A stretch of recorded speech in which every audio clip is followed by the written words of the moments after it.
Ni kuombe uchukue sekunde chache kusubscribe DML Digital. Asante. Makamu mwenyekiti wa Chadema, John Heche, amekumbwa na tuhuma za kutumia mazingira ya kesi na changamoto za kisheria zinazomkabili mwenyekiti wa chama hicho, Tundu Lissu, kama nyenzo ya kujinufaisha binafsi kisiasa na kifedha. Kwa mujibu wa tuhuma hizo, Heche anadaiwa kuzuia kwa makusudi jitihada zinazolenga kumaliza kesi ya Lissu ili endelee kubaki na ushawishi mkubwa ndani ya chama.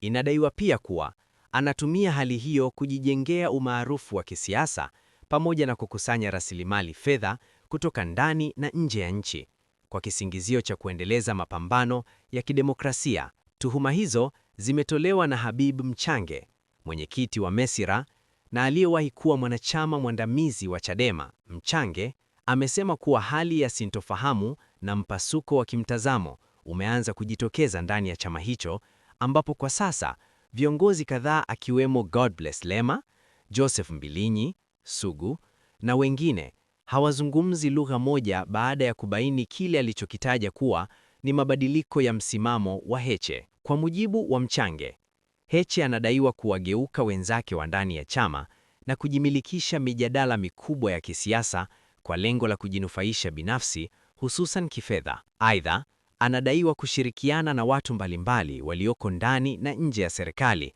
pamoja na ndani ya Chadema ili kuhakikisha changamoto za kisiasa zinaendelea kuwepo, ikiwemo kudhoofisha au kuzuia ajenda ya maridhiano. Mchange anadai mkakati huo unamlenga kumpa Heche nafasi ya kuendelea kujijenga kisiasa na kiuchumi kupitia mgogoro unaoendelea ndani na nje ya chama.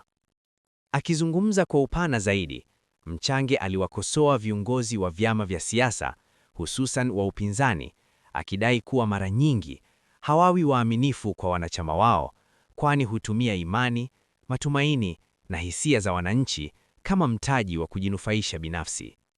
Aliwataka wanachama wa vyama vya siasa kuwa makini, kutumia busara na kufikiri kwa kina kabla ya kujiingiza katika migogoro ya kisiasa inayochochewa kwa maslahi ya watu wachache walioko juu ya uongozi.